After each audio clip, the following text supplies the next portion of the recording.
Hello, this is my Stag Beetle toy breadboard.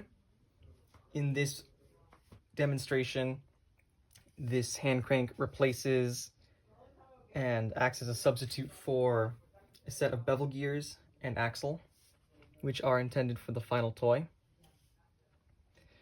But for the time being, this hand crank turns rotational energy into linear motion in this set of yokes, and it also possesses this arm to push these limbs back and forth and drive these mandibles, which in the final version of the toy are replaceable and offer no changes in the function of the toy. Closing that up. Here we go. Thank you.